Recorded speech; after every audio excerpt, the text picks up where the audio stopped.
That worked pretty easy.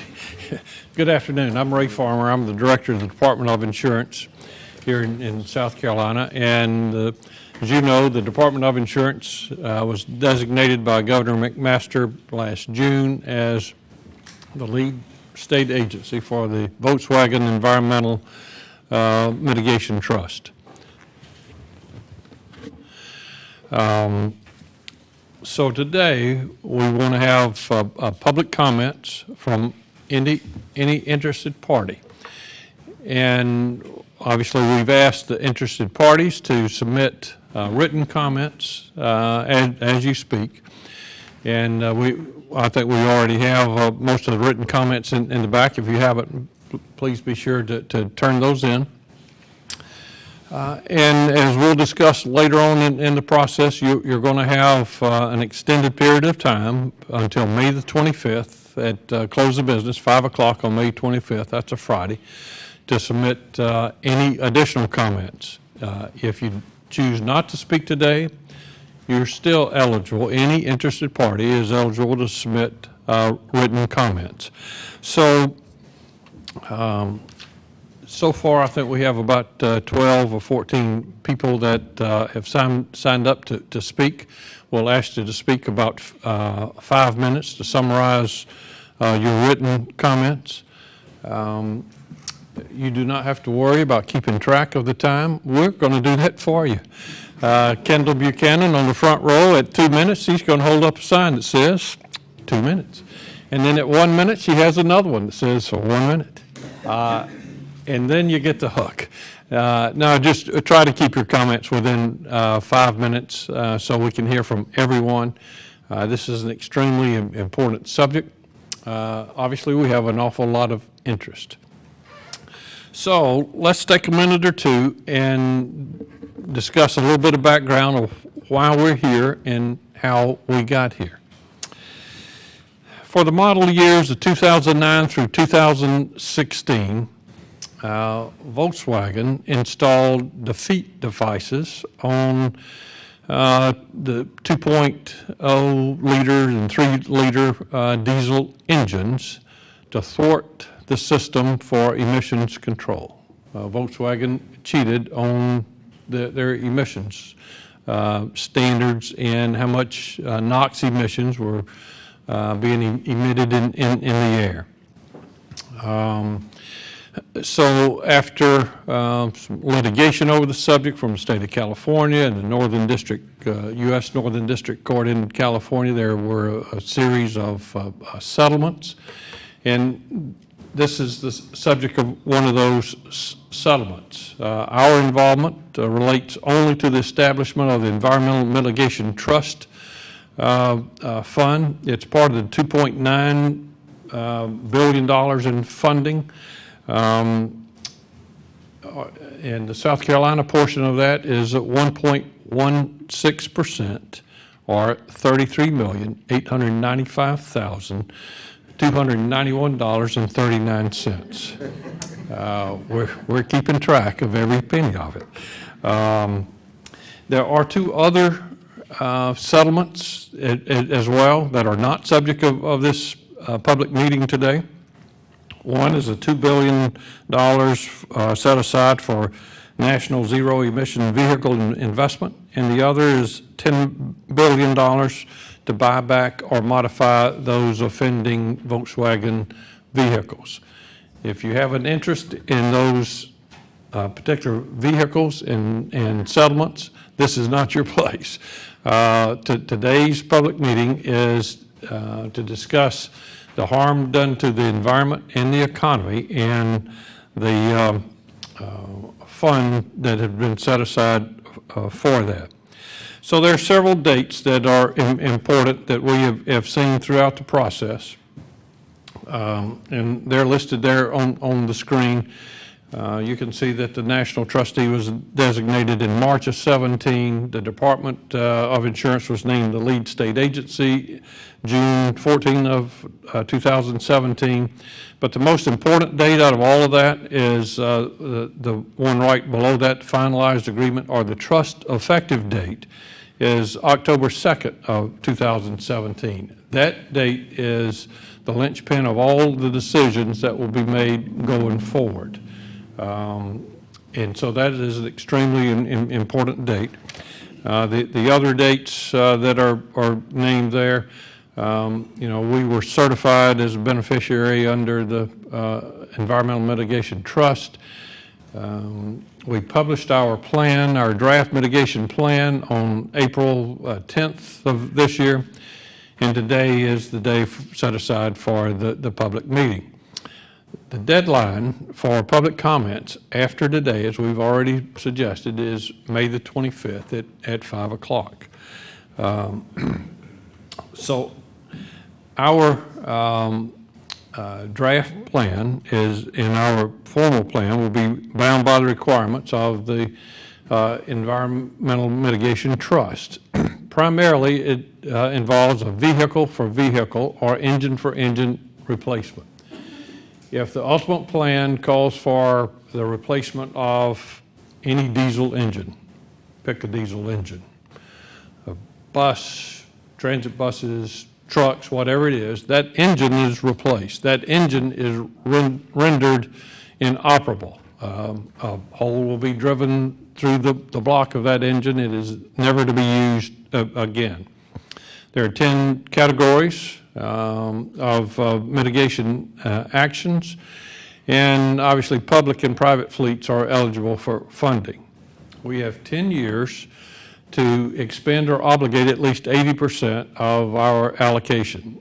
Here again, you'll see the October 2nd date up here, but this is October 2nd of 2027. Trust me, my part of that's going to be over long before then. But we do have that long to establish what the plan is and what all the projects are. Things are changing rapidly, so I'm glad we have an extended period of time. Just the paradigm for transportation, everything, we're on the cusp of a lot of changes, and it's certainly an exciting time. It will be on the burden of South Carolina, the lead state agency, to certify compliance with the terms of the trust. And as we've done already, there will be plenty of public reporting and accounting. We have been transparent from the first day in this project. We'll continue to be. When we were first announced as the lead state agency, we met with any interested party, either in our office or your office. And so we have had a number of comments, and we'll discuss those in just a minute or two. But the eligible mitigation actions, as we just mentioned, you'll see those listed there. All of you, I believe, can probably quote those by heart. At least most of you can. You'll see everything from school shuttle and transit buses to charging stations to DARA projects, and obviously the administrative fees.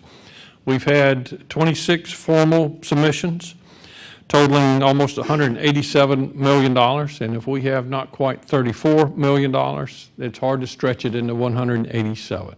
So we'll be making the decision on how the money will be used, how it will be spent.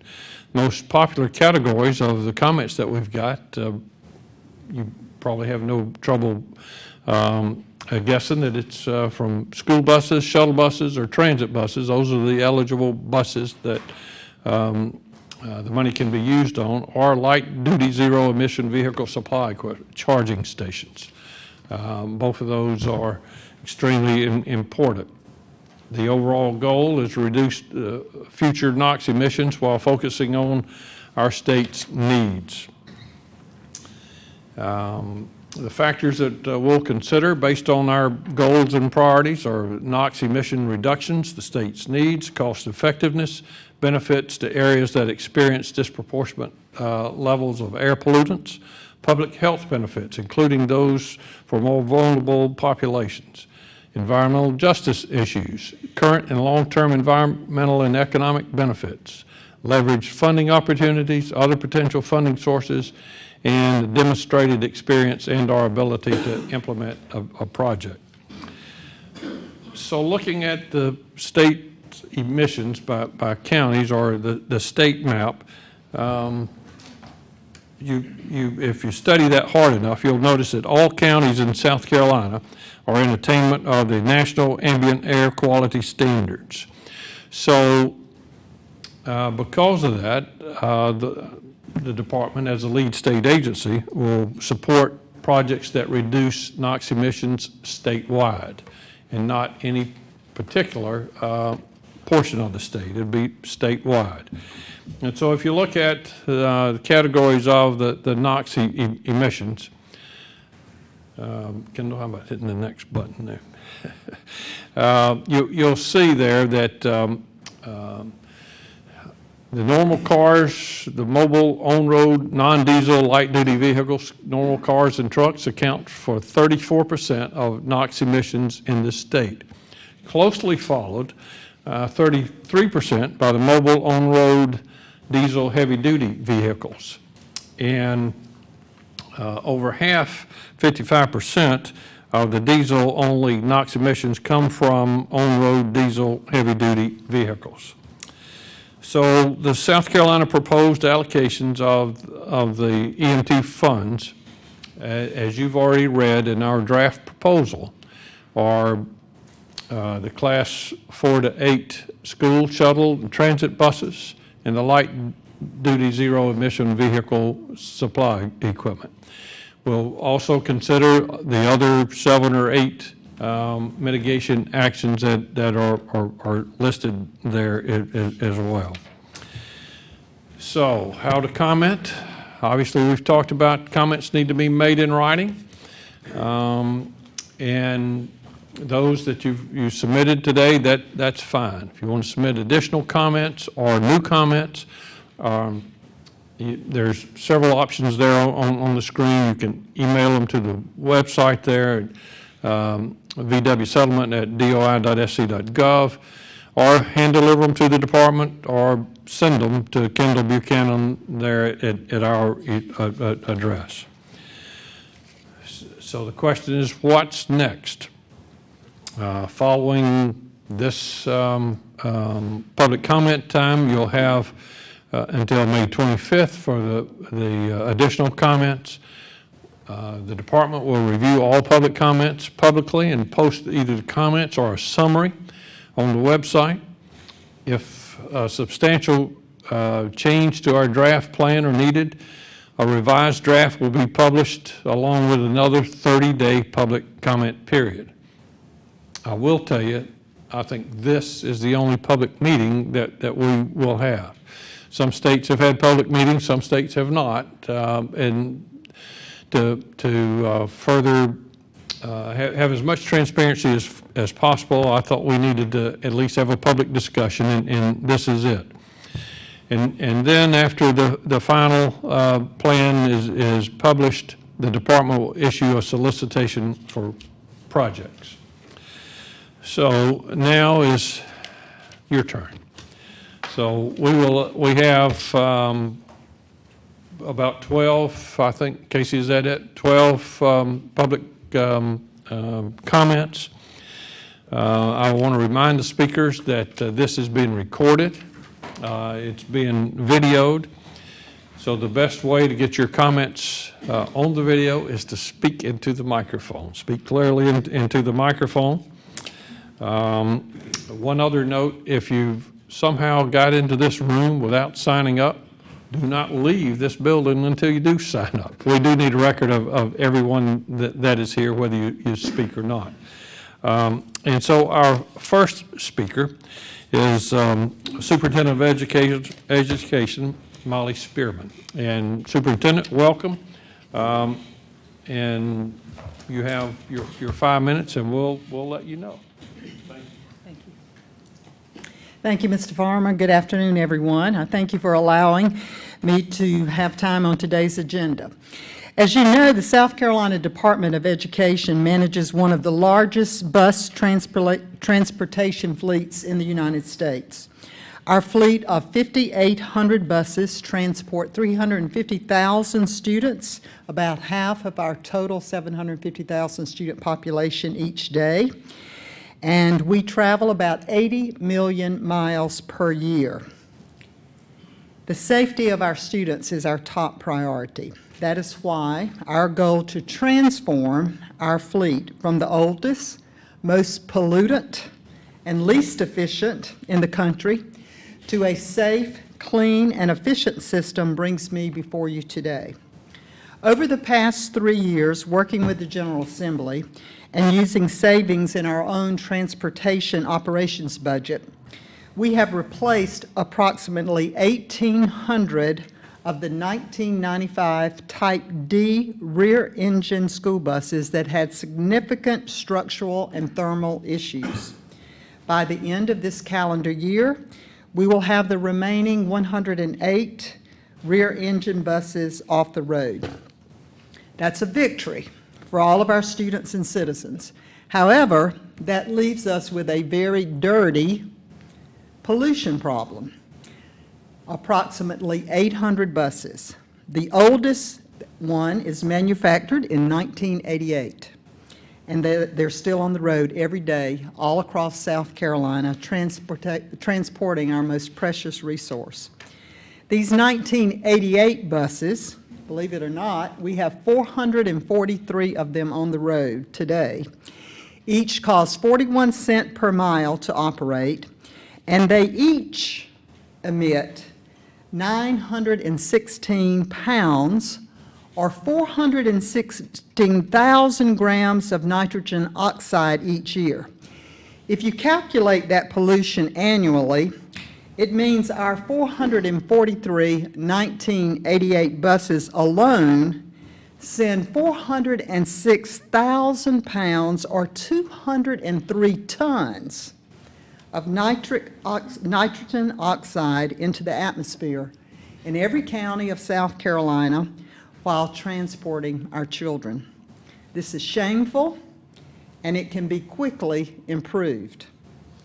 If these Volkswagen settlement funds are utilized to replace our oldest, most toxic buses, new clean buses could be bought and operated within a few months at a cost of 22 cents per mile versus 41 cents per mile, and emit as little as 8 pounds or 3,600 grams of nitrogen oxide annually per bus versus the 916 pounds of toxics mentioned earlier.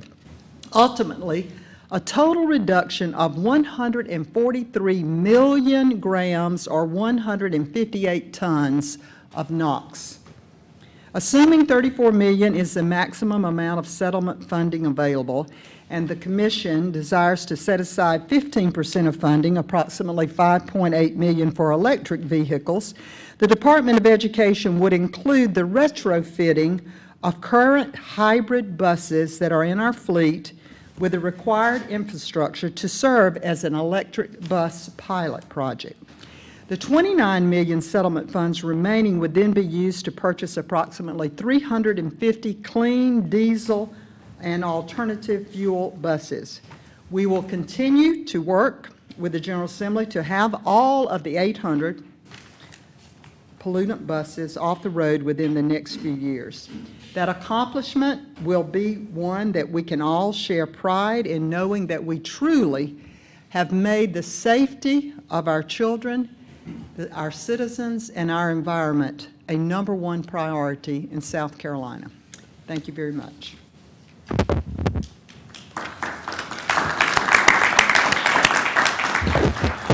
Thank you very much, Superintendent. Our next presenter is going to be Corky Clark with the South Carolina Propane and Gas Association.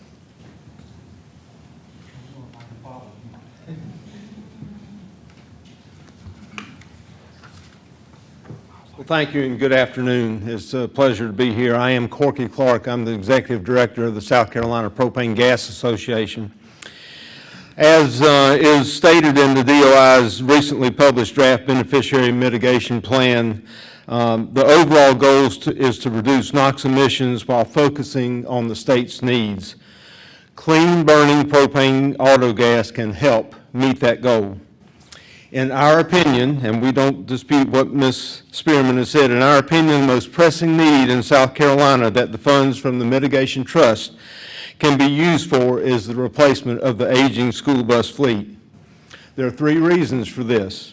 First, running dirty diesel buses which spew nitrogen oxide at unacceptable levels can cause serious air quality and health issues for the communities that the buses pass through and for the students that ride on those buses.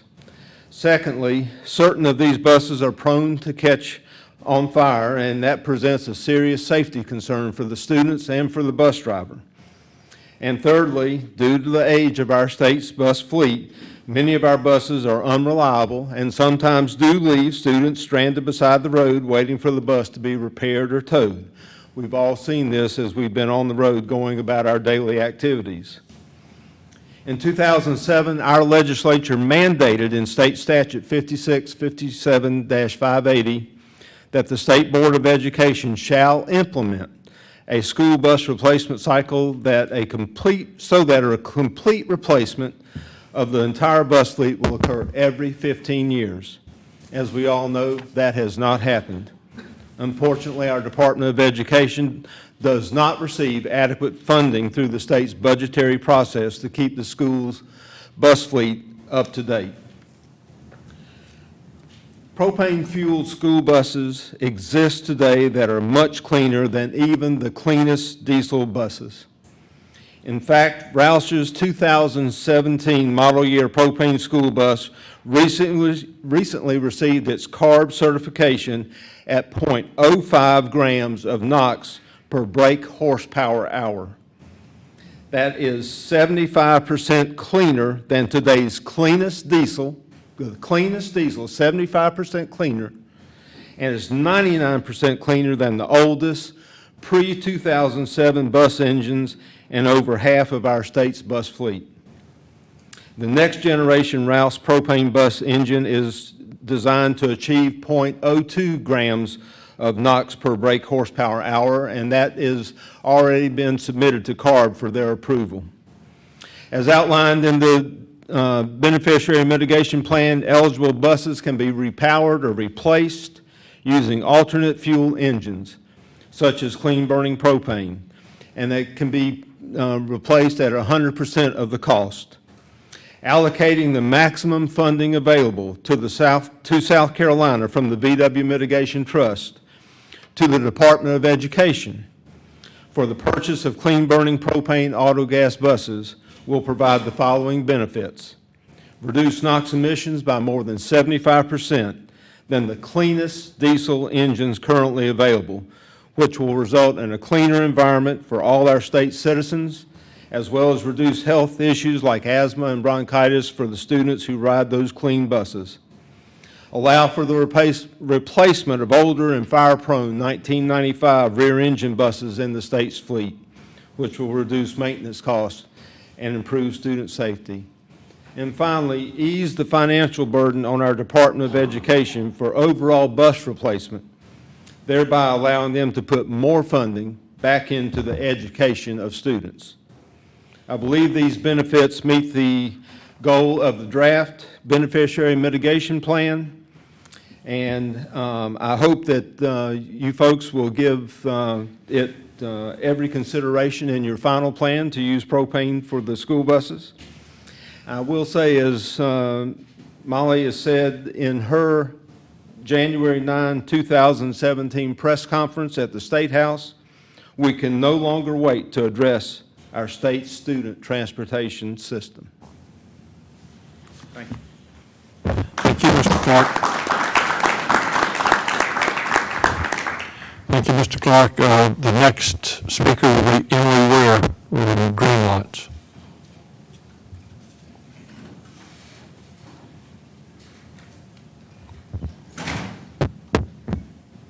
Good afternoon, and thank you for the opportunity to provide public comments on the South Carolina Draft Beneficiary Mitigation Plan. My name is Emily Weir. I'm the Policy and Market Development Associate for Green Lots. Green Lots is a leading provider of grid-focused electric vehicle charging software and services. The Green Lots network supports a significant percentage of the DC fast charging network across North America. Greenlot's smart charging solutions are built around an open standards-based focus on future-proofing while helping site hosts, utilities, and grid operators manage dynamic electric vehicle charging loads and respond to local and system conditions. Greenlots strongly encourages the department to invest the full 15% allowable for light-duty electric vehicle charging infrastructure. This investment is critical to supporting electric vehicle adoption across the state.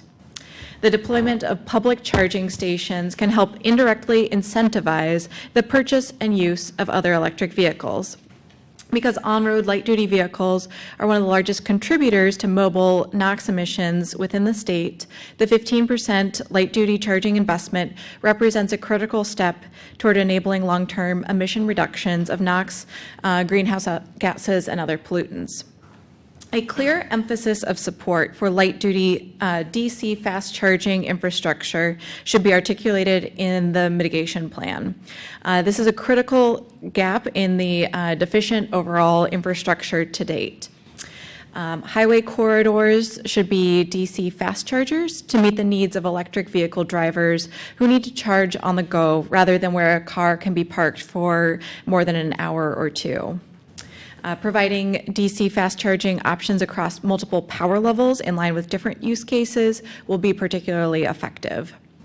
Level 2 charging will be important for locations with long dwell times, such as destination locations, workplaces, or for fleet charging. And I'll provide more detailed comments later. Leveraging the environmental mitigation trust funds along with utility-sponsored programs can also help maximize funds disbursement. This growth can yield net savings for ratepayers and benefits to the electric grid, including optimizing grid load to improve cost efficiency, reduce wholesale electricity rates, and facilitate grid resiliency. For the remaining 85% of funds, Greenlots encourages the department to implement a comprehensive method for calculating cost effectiveness. A life cycle cost and benefit analysis is appropriate, which should capture the long-term emissions benefits, SOx, NOx, particulate matter, cost savings, and potential to mitigate climate change. While electric buses and vehicles do have higher upfront costs, they have reduced fuel and maintenance costs, a longer vehicle lifespan, greater potential to reduce criteria air pollutants and greenhouse gases, and provide health benefits for workers, school children, and community members, as we've been discussing. If the state only considers short-term NOx reductions, it is conceivable that the state may be inadvertently locked into fossil fuel infrastructure that could have been mitigated through a more robust approach in the beneficiary mitigation plan. I'll skip ahead. So it's important for the department to outline a transformative strategy in the beneficiary mitigation plan that can lead to long-term emissions reductions through the 15% allocation to light-duty electric vehicle charging, as well as implementing a comprehensive life cycle analysis. We are more than happy to be a resource throughout finalization and implementation of the beneficiary mitigation plan, and thank you for your consideration.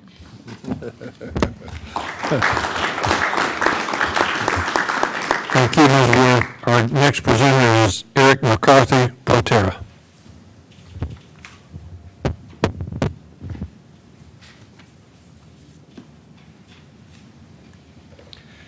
Good afternoon. My name is Eric McCarthy, and I'm very proud to be here today on behalf of a company called Proterra, the leading U.S. manufacturer of zero-emission electric public transit buses.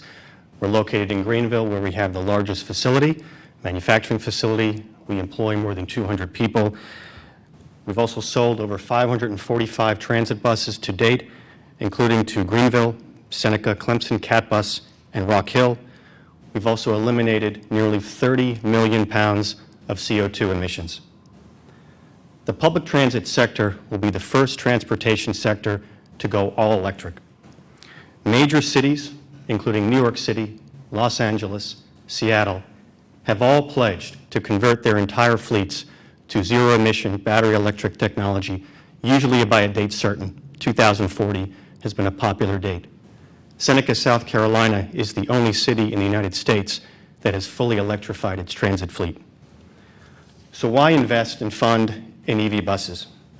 The operational advantages yield nearly $135,000 lifetime savings in maintenance costs and $290,000 in fuel savings compared to diesel. They achieve significant reductions in diesel emissions and expedite deployment and widespread adoption of zero-emission vehicles. They clearly reduce NOx, GHG, and other pollutants, particularly in those areas that receive a disproportionate quality of air pollution, which I know is a key issue for you and others. Achieve significant and sustained health and other air quality benefits, as well as increase awareness of the many options for zero-emission mobility. Director Farmer, you and your team have some big decisions to make in the next couple of weeks, and I appreciate all the work that went into the draft BMP. We've read it, I've read it very closely, and it clearly appropriately prioritizes projects that reduce NOx and GHG emissions efficiently and cost-effectively, with a clear focus on the replacement of on-road diesel heavy-duty vehicles. Could not agree more. But we would urge the state to fund the purchase of zero-emission battery electric school buses and transit buses. I could not support more what the superintendent mentioned in terms of a pilot project for zero-emission battery electric school buses. Absolutely in favor of that. Your office has indicated the importance of using VW funding to reduce the primary sources of mobile NOx emissions, which are emphasized in your report. And buses are certainly a leading culprit of that. But to achieve that goal, Proterra would encourage your office to promote the adoption of zero-emission technology and not near zero. Why not go the full distance? On this basis alone, and your statistics point this out, over 55% of the 13 million tons of NOx emitted nationally derive from mobile sources, 35% attributable to on-road sources. In this state, 122,000 tons of NOx, or 66% of the 185,000 tons of NOx emitted, are from mobile sources.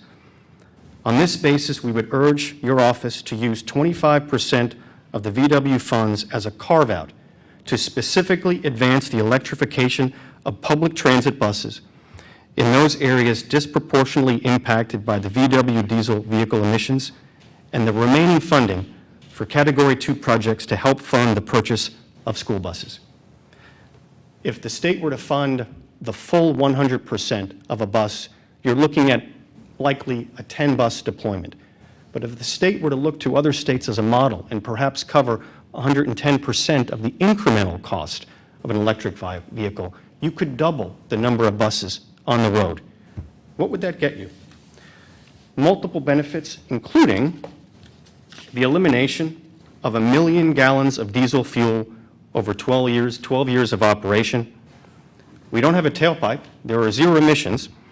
So your combined tailpipe weight emission reductions for criteria pollutants, most of which are NOx, equates to roughly 5.5 tons over the lifetime of the project. And you're looking at eliminating roughly 12,746 metric tons of CO2 equivalent.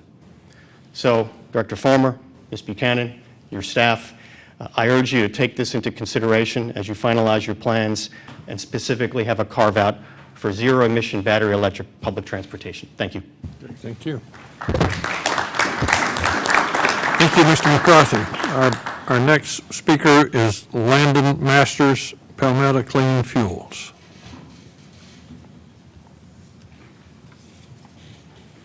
Thank you. Good afternoon, everyone. My name is Landon Masters, and on behalf of the Palmetto Clean Fuels Coalition, administered by the South Carolina Energy Office of Regulatory Staff, I'm excited to be submitting comments on the draft mitigation plan. PCF is South Carolina's designated Clean Cities Coalition. It's a program funded through the Department of Energy. PCF is a voluntary partnership of alternative fuel manufacturers, distributors, and supporters who collectively work together to increase the adoption of alternative fuels and advanced vehicle technologies. Together, last year alone, PCF stakeholders made up of over 125 organizations, and a lot of you guys here today are part of that effort, reduced 5,826,806 gallons of gasoline equivalent, and also 26,602 tons of greenhouse gas emissions. Those are amazing numbers. PCF appreciates that your office supports investing in electric vehicle infrastructure and is setting aside 15% for investment. In addition, we're encouraged by your commitment to reducing NOx emissions from Class 4 through 8 school, shuttle, and transit buses. PCF stakeholders would support your office dedicating a portion of the funds for these vehicles to those using a Department of Energy recognized alternative fuel. This commitment would not only reduce emissions, but help to diversify fleet vehicles to reduce our dependence on petroleum, promote public and private partnerships aimed at addressing these necessary fueling infrastructure that goes along with alternative fuel vehicles, and spur economic development in our state. So we appreciate the opportunity and look forward to continuing work already underway to reduce mobile source emissions and promote the use of alternative fuels and advanced vehicle technologies. Thank you very much.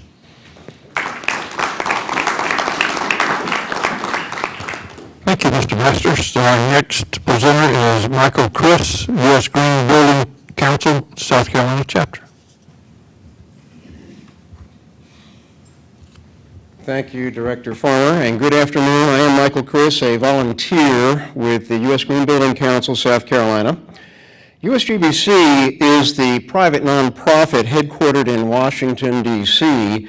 that created the most widely used green building rating system in the world, Leadership in Energy and Environmental Design, known as LEED. As a market-driven voluntary award system, LEED is used to certify the sustainability of new and existing buildings at various levels of performance. Point categories include energy and water consumption, use of green building materials, waste management, conservation of building site natural resources, indoor environmental quality for the occupants, and land use and transportation efficiency of the building location. Recognizing the relationship between green buildings and the transportation system that serves them, LEED provides credit for supporting green vehicles that reduce pollution by promoting alternatives to conventionally fueled automobiles.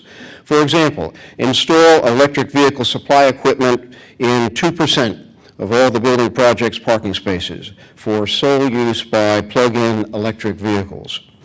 Therefore, USGBC South Carolina strongly supports the draft beneficiary mitigation plan's proposed priority of utilizing the maximum 15% of its total funding allocation for the acquisition, installation, operation, and maintenance of new light-duty, zero-emission vehicle supply equipment.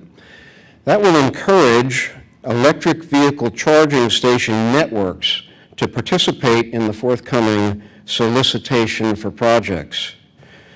In a public-private partnership that leverages the funding and expands the emerging green economy in South Carolina, the draft beneficiary mitigation plan's other proposed priority, which includes the repowering or replacement of diesel engine school buses, is aligned with the version of LEED specifically created for schools.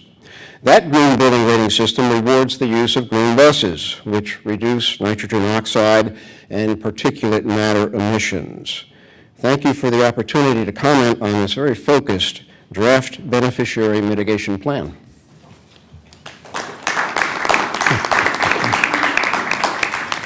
Thank you, Mr. Chris, especially for your timely remarks. 2 minutes and 35 seconds. That's a record so far. It's appreciated. Teresa Wilson, Transportation Association of South Carolina.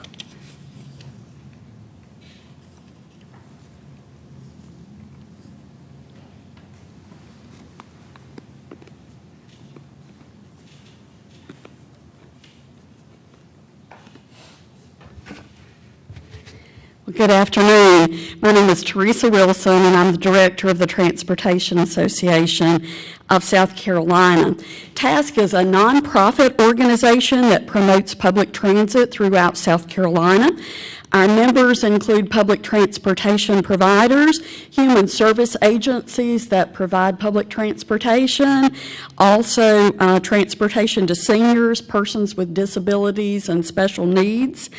Our members also include government agencies, educational institutions, and vendors that serve the transportation industries. And as an organization, we are committed to expanding and enhancing public transportation services throughout South Carolina. With me here today is Keith Scott. He is the president of TASC, and we're delighted that he could join us. And we also have a number of other member agencies here today. I have 6 comments that I would like to offer regarding the draft BMP. The first comment, we are in full agreement with Section 2 of the draft BMP regarding air quality in South Carolina, and we concur that the trust represents an outstanding opportunity for the Department of Insurance to fund projects that would result in significant reductions in NOx emissions, and we're pleased that the draft BMP proposes to support projects that would reduce emissions across the state rather than prioritizing a specific area of the state. We were also very pleased to see the acknowledgement in the draft BMP that mobile emissions are the largest contributor of NOx in our state, accounting for over 125,000 tons a year.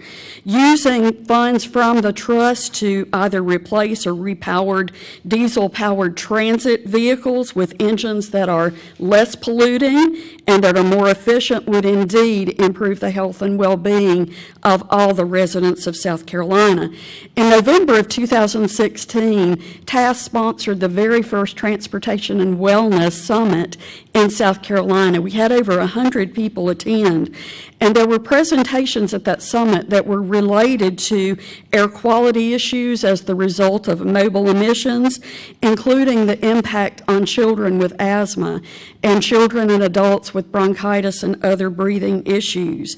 And our industry has proven that public transportation does reduce congestion, which contributes to those emissions.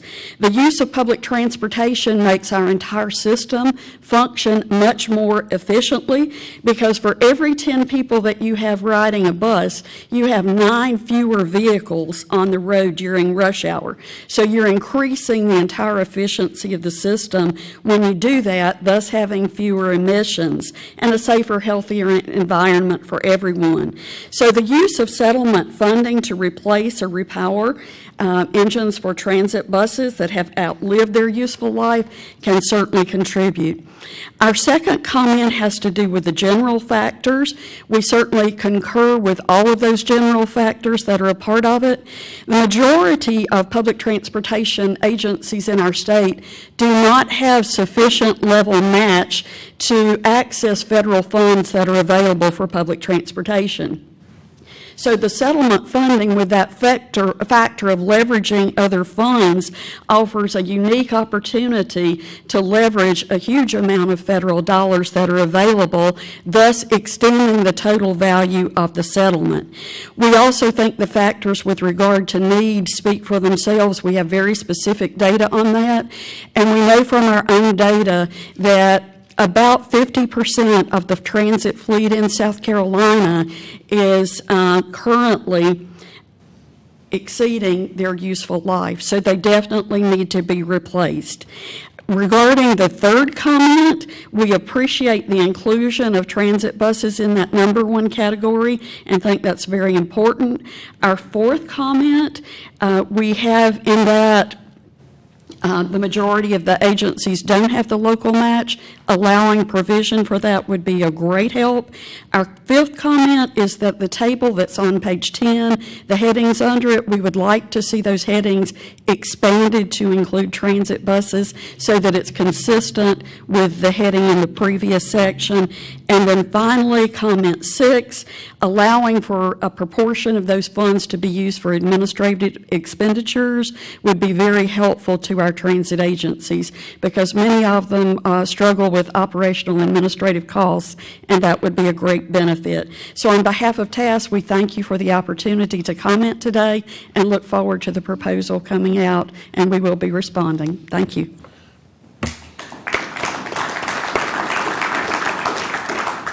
Thank you, Ms. Wilson. Our next presenter is Norm Sharp, Sierra Club.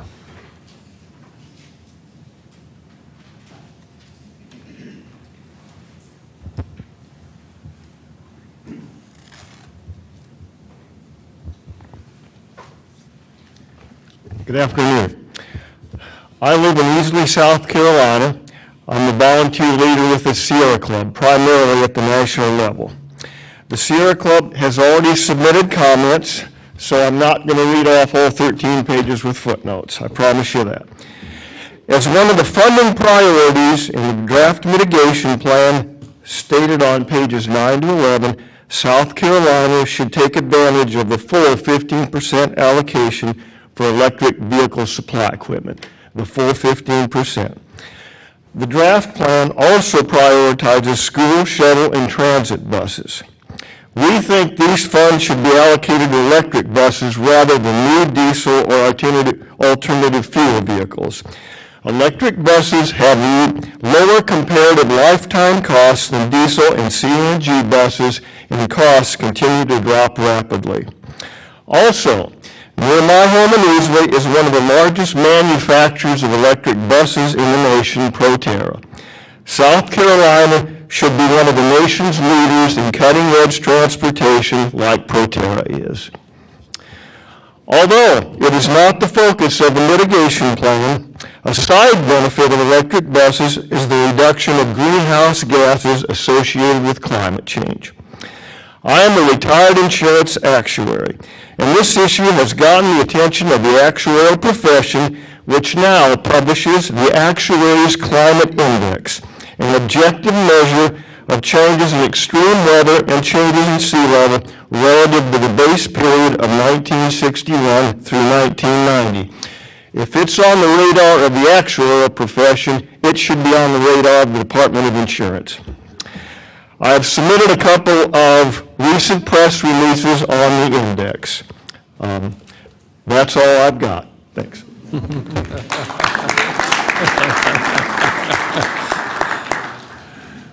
Thank you, Mr. Sharp. Our next speaker is Chris Carnival, Southern Alliance for Clean Energy.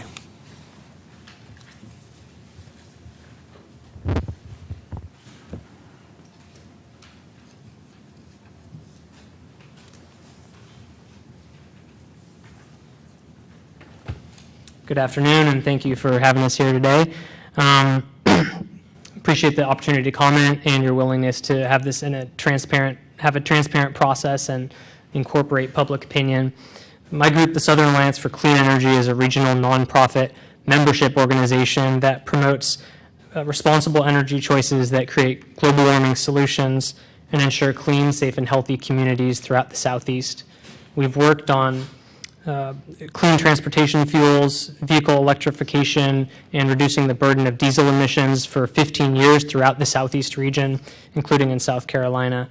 Over the course of that time, vehicle electrification has emerged as the biggest and best technology opportunity to reduce harmful vehicle emissions, and so we'd like to ask that the department prioritize electrification as a top priority in the BMP. We have two specific recommendations to that end.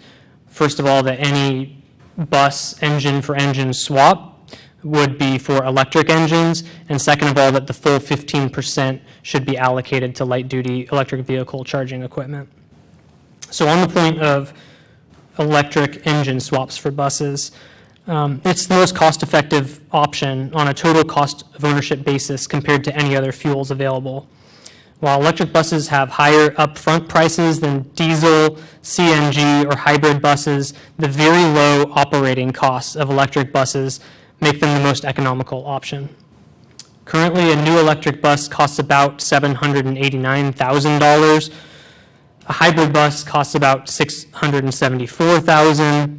A CNG costs about $542,000. and a diesel bus costs about $483,000.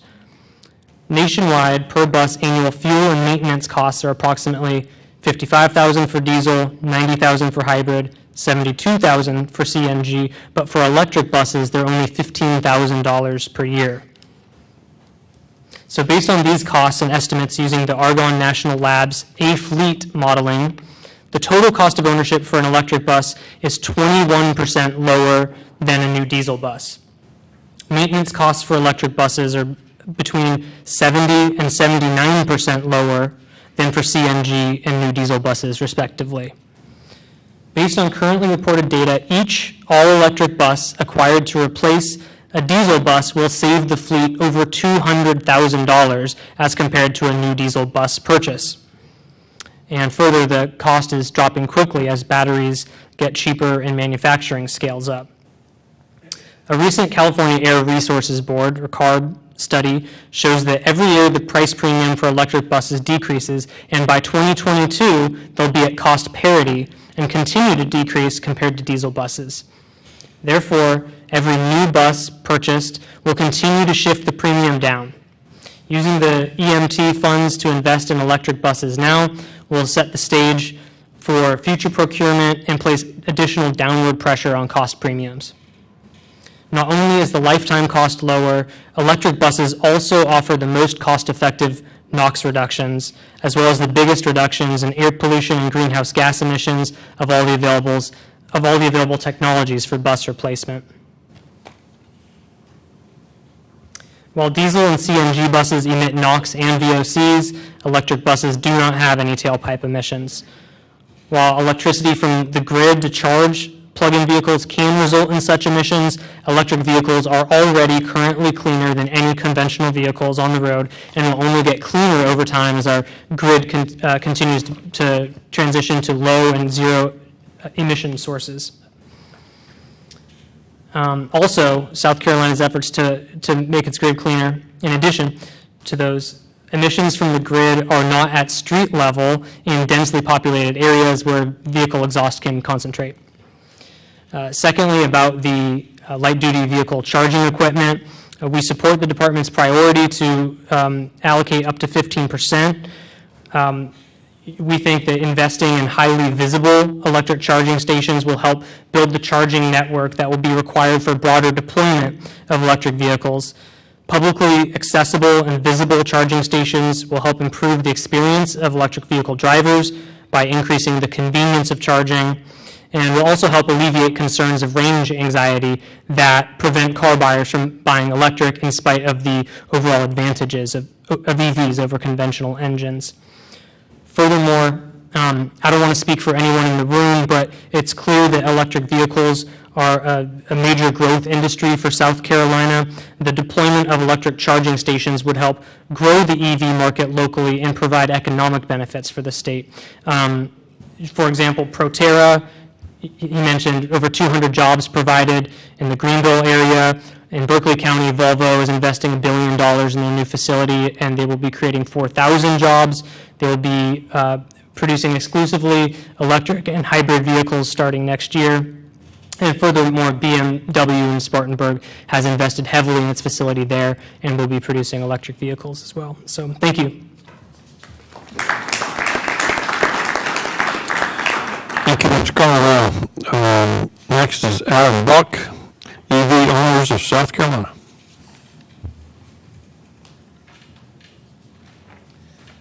Good afternoon and thank you. I'm Alan Buck and I represent EV Owners. We don't have an official association, no due-paying members, and I'm not here to sell anything. I'm here to give you an idea for a solution, and hopefully you will take it for what it is. Having purchased my first EV in 2013, I fielded hundreds of questions about EVs, ownership, and as a 5-year captain for Columbia's Drive Electric event, I fielded and encouraged those questions, and they come in this way. How do you like it? What's the range? And what do you do when you want to go on vacation? It's pretty consistent. The last question about long-distance travel tends to challenge non-EV owners and induce range anxiety. Americans are fairly unique in the mentality of always wanting to go everywhere, anytime they want to go to, even if we choose not to. Our geographically large country Eisenhower expressways and ingrained wanderlust have served Americans well and will not change anytime soon. As a consequence, 34% of South Carolina's mobile NOx emissions come from on-road, light-duty, non-diesel vehicles. With an average new EV mileage range of 150 to 175 miles, overcoming South Carolinians' range anxiety is key. So here's the plan, here's how we can fix that. The good news is that using 15% of the infrastructure funds of the VW settlement, we can provide a solution while increasing EV adoption, boosting South Carolina tourism, and improving South Carolina's image as a technology-forward state. I recommend adding 2 DC fast charging ports to rest areas and welcome centers along areas halfway along the rest areas located halfway between major cities and at the welcome centers on the edge of our state. As you know, this would be a statewide impact, would cover 8 welcome centers, plus interstate rest areas at Santee, Orangeburg, Camden, and Joanna, which is halfway between Columbia and Spartanburg. It would be a total of 48 DC fast charging ports, and 3-phase power would need to be provided to those rest areas. The I-20 Welcome Center in North Augusta would be an ideal trial location because they already have this 3-phase power available to them. The total estimated equipment cost would only be $37,000 per charger, and that's the manufacturer's stated retail price. There would be discounts for volume purchases, and the total cost for the project would be be right around $3.5 million, which would still be below the 15% allocation. State regulations prohibit the selling of services or products at rest areas, so expensive credit card payments would not be required. It would be very easy for consumers to use. Removing barriers to intrastate travel via DC fast charging would help overcome range anxiety, boost South Carolina tourism, and provide South Carolina a needed boost as a technology innovator. So thank you for your time, and I appreciate your consideration for this recommendation.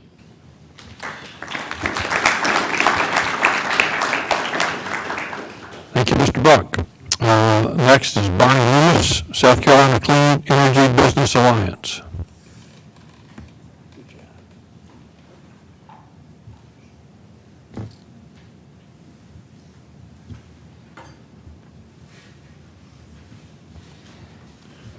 Take your time. It's not probably 5 minutes to get here. I won't use my 5 minutes, but I appreciate it. Thank you. And thank you, Director Farmer, staff of the department, and others who have been working toward this draft publication. It's certainly a lot of work, and we appreciate the work to come as well. So thank you in advance for that. I am Bonnie Loomis, Executive Director of the South Carolina Clean Energy Business Alliance as of February of this year. I do have a background prior to this organization in the energy sector. SCEBA, as we're known by its acronym, is a 501c3 organization chartered in 2011. And our mission is to expand South Carolina's clean energy economy. And we work with companies like those represented by one of our board members who's here today, Border States, formerly Shealy Electric, to do that. The clean energy economy in South Carolina, as of 2016, represents almost 400 firms, 18,000 full-time equivalent jobs, and nearly $4 billion in gross revenue annually. Again, those are numbers as of 2016. As an organization, SCEBA engages in information exchange, strategic partnerships, and thought leadership. Among SCEBA's thought leadership efforts is the development of a set of market-based, voluntary clean energy goals for South Carolina for achievement by 2025. One of those is a 25% increase in clean transportation. And to that end, SCEBA has engaged in academic study and stakeholder engagement discussions about South Carolina's current clean transportation environment and the future opportunities. SCEBA plans to present written comment based on this study and stakeholder input. Today, I'd like to point to one of our recommendations, which will be for the Department of Insurance to specifically integrate a weighing of the South Carolina clean energy economic impact into the grant evaluation criteria, such that it is independent of environmental benefits and favors grants with specific South Carolina clean energy economic benefits. Again, we thank the department for the work done to date, for the work to come, and to any of those in attendance who would like to partner with our organization in our efforts, please take a look at our membership or event support opportunities on our website. And thank you, Ray Farmer, for letting me have that momentary advertisement for our organization.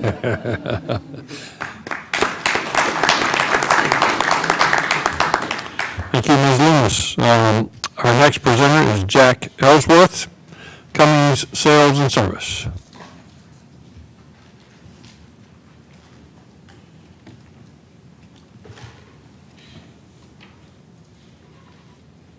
Thank you, folks. My name is Jack Ellsworth. I'm with Cummins. I handle the marine market for Cummins in South Carolina, North Carolina, and Georgia. Here in South Carolina, we've got just under 1,000 employees working in our Charleston area. In September of 2015, Volkswagen admitted that they had cheated and had installed defeat devices that effectively lowered emissions for testing purposes. I had just purchased my second Volkswagen, and I was angry. I was angry that I had put my faith in a company that cheated, and I was angry because I've spent the better part of my career working in the diesel industry, and Volkswagen had given our... Speak a little closer. Sorry. Volkswagen had given us a black eye, our industry a black eye. The U.S. Environmental Protection Agency, along with the diesel engine industry, set up emissions reduction targets for all diesel engine companies to follow. In 2004, when EPA Tier 2 took effect, it represented a 27% reduction in NOx and introduced particulate matter for the first time. Fast forward to 2014, and we see that the EPA Tier 4 represents a 90% reduction in particulate matter and an 80% reduction in NOx compared to Tier 2. So that's on top of the Tier 2 emissions that we already saw. That said, it makes more sense to take the oldest diesels, the non-tiered diesels, out of service and replace them with today's cleaner burning diesel and natural gas engines. There are many ways that South Carolina's share of the fine can be spent to mitigate emissions. It can be done with electrical infrastructure and electrification, like we've heard, or by repowering old engines with new natural gas engines, or by repowering old engines with new, cleaner Tier 3 and Tier 4 engines. But where do you get the most bang for your buck? The larger the engine, the bigger the reduction in NOx and particulate matter. The largest engines are in rail, marine, and mining. Patricia Keefe, in her March 2018 article for Maritime Reporter and Engineering News, writes, as an example, swapping out an older, uncontrolled engine for a Tier 4 engine in just one tugboat removes an estimated 96,000 pounds of NOx per year, equivalent to replacing 76 older trucks or removing 74,000 cars for just 1 year. This is according to a report on emission reductions from the Diesel Technology Forum and the Environmental Defense Fund. By comparison, it's estimated that a rough approximation of the total tons of reduced equivalent trucks replaced and cars removed by going to Tier 3 instead of Tier 4 might be somewhere in the neighborhood of 76,000 pounds of NOx reduced annually, 60 old trucks replaced, or 58,500 cars removed for 1 year. In other words, upgrading the engines in a few vessels or locomotives or mining equipment is far more cost effective for states than upgrading possibly a fleet of city buses.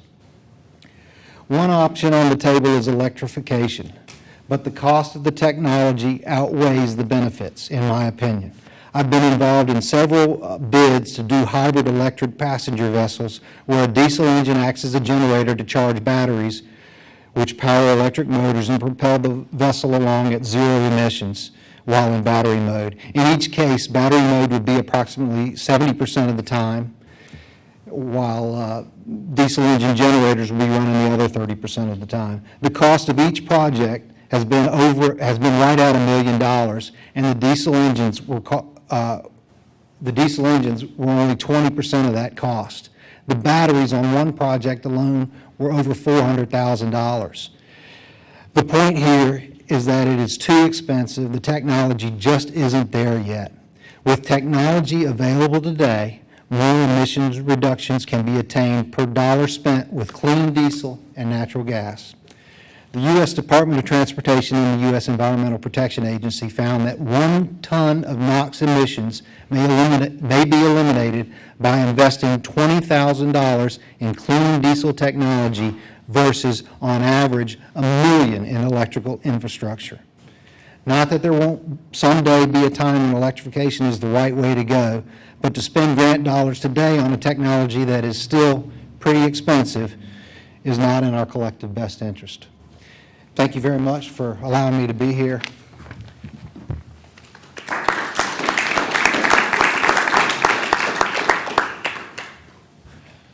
Thank you, Mr. Ellsworth. I think those are all the commenters that have signed up. Now, I'm sure they're all, I just got the word from the back. Thank you all for your attendance. Thank you for your thoughtful presentations, your comments. We could entertain a few questions of the department. I don't want to get into a debate. So if anybody has any questions of the department about going forward or anything that was said that would be worthwhile repeating, we have a few minutes for that. Yes, sir. Mr. Farmer, who prepared your draft plan? The department did, our staff did. Very well done. With assistance from some environmental engineers, but yes. Thank you. You said earlier that the May 25th comments is the deadline. Yes. And then there may be changes to the plan and an additional comment period. Will you announce to the public that there either will or won't be an additional comment? So yes, if we go through all the comments and we think a change in the plan is warranted, we'll do that, and then you'll have an additional 30 days of comment period. If you have not signed up for our email notifications, please do so before you leave, or go online and do that at our website. But that is the best way that we communicate with folks. We'll do public means of getting the information out, but the best way is to sign up for our email blast. Yes, sir. Any specific date on when you see the template coming out for the call for projects? No. Okay. We have taken our time thus far. We'll continue to. We are not in a hurry. We need to get this right to begin to, initially. And so it will be within a reasonable period of time, but we do not have a defined timeline on the calendar just yet. Yes, sir. Sir, you can actually spend $33 million pretty quickly. So I'm just wondering if there, there's a limit on the back end of 10 years, but is there an actual time frame yet over which you intend to spend the funds? Well, the almost $34 million is a lot of money, but it's not, as you just pointed out. It can go quickly. I think that will depend, our timeline for spending that will depend on a couple of things. What proposals we get back when it's time for proposals. I want to make sure we spend the money appropriately and quickly, but I don't want to go too fast that we ignore some technology coming down the line. Things are changing so quickly. I don't want to paint us in a corner that we would miss something. So all of that's not much of an answer for you, but it is, those are points of consideration that we'll include in our deliberations. Thank you. Okay, well, this concludes our public meeting. Thanks again for coming. Thanks for your thoughtful input. And remember, May 25th at 5 o'clock is the last time for reporting, for submitting comments. Thanks. Have a good day.